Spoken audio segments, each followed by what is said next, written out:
na wotwe na me papa sofo bi frɛ me so yini ni ya mo kasa bi ma asofo maamefo na ye huna manne ekwan pa wo mo de yenam so no me ye sofo na kwan a me yire de me nam so no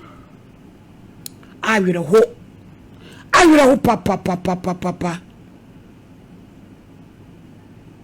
ena me se adai no se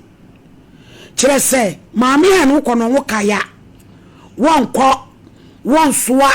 wo muno aduane ko no abi ma no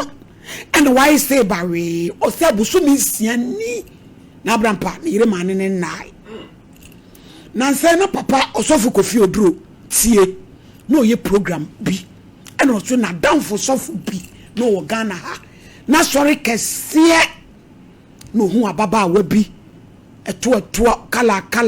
shape asofo ni so de ade omchi ni eto ni nufu ani color wo obedi akira ko wusesi a o ma hu paye no akoto akwawari bayifo o se o mo no wali lady Abraham pa o ma ko ni mu na oba no be ma na di ka wura washroom se me ma no ko wura washroom anu di o mo ko e okoyi misisi sei akotutum na ya mani bi so ye bad so mdo mani ba akoto e wa kotetem ayi na eprono ne nchen sa tam hotete ho bra na yen ya de ye na kira he e na na nye wegisem papa ni be free washroom ho ba na ma me na soli ge na soli gira mpa so no street mi ni na ye te se de ya nunum no ya to ni kira so o se asem o ka kire ni se me ye soma me se me hawo na me hawo nso hani munu anajo ono yere koda na me hawo nso na wo ha ne nso yesi maami tumi twe sekan no de wura so dem na so le manyina dwane enye so abodam emma papa ni dwane fi Ghana ha ekotra US kopem se oba na eja wade papa ne so enya ne hoteteye enti asofo de di kan criteria ben wo mo de ware was say pastor's wife's primary duties include providing spiritual and emotional support to her family and husband, demonstrating Christian character,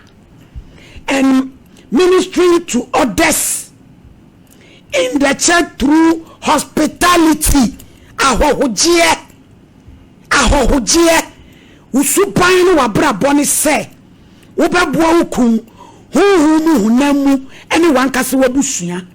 na fe Kristo su wada nadi na fe ahohojie hospitality many hospitality encouragement and discipleship,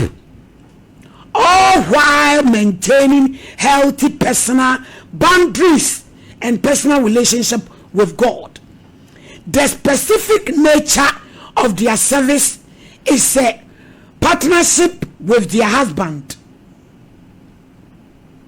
utilizing their unique gifts to serve the church, not a co-pastor.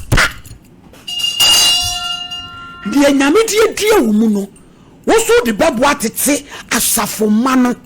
wonye wosofo na sinamu wonye co-pastor se me ku ye sofo ntino chichire twan me so me ye sofo wono ye asafo maame tiase asofo maame fo binum ye kunum tu kwan na ye da ho a wono no pese o ya sore eso bia na sa gift no ni wo de ani se wo babua okum wo de mpai bo wo do ebe bua no ani wabusua na wada subampa di atre ensore ma no Bible say ne se na bi wo mantam ho a wo mabra bonya wo mahwe ayere no susu ban no masisa wo sofo maame a wo try se akashe utum se kami adoko edit platform so for maame wasra me etomojam wo gidie yi na anu akola ya asema ye di yi osofo maame o ka kire na sori ba o ka kire na sori ba maame se maame ti asema obane ni abrante na obok o gan ne ntwempena so obepie de we disgrace o sa asofo maame no you were disgraced to the kingdom business so babere ya so Bible say yen ye krata ewiase e kenkan yen so of maame you are not exceptional. What can be? Me babra bopa wo so ese obobie ba wo die ese me pom hwa wo so osof maame a wo sini ku kwasea osof maame o muade bayifo kakra bawe kakra o muade kakra and what the platform so ni huni mu pon no and wo bonya aguo papa je criminal direction na kunu me na ka kira wo so bema wo waye bone na nyama na bahete na nyame bebu so mo jafiri wo de konkoto dwanim na ka kire wrade se bayifo yi wono wo jame nko ena ma wale foforo ena ma me so me nya nichie ewa wade nu ena metimi aye adwuma no ti papa ye biribi mame ni mame enu sada ko be so no asame nwale biom no twane anase ni yam ye ni tie ni yakum ohu no wahwehwem na ye papa no masofo aya mommo ma wade ho mpa yeyi na munya eto kese onumunyum to obeboa me ministry wonunyum to onumunyum to no wabronsamro wana kwa master ena ne baki vocalist wati wo magufom baki vocalist fo ni bi na abegura dan mu wa to dwomo a wani agisa no na wo be hie de ye hia maame a wo yesof maame e wo duty sra na ka kire wo no wo de mpai bo beta wo ku achi wo be boa no wo be da suban papa adi wo be gi ahohoye mission house yemfa krama nkoto ho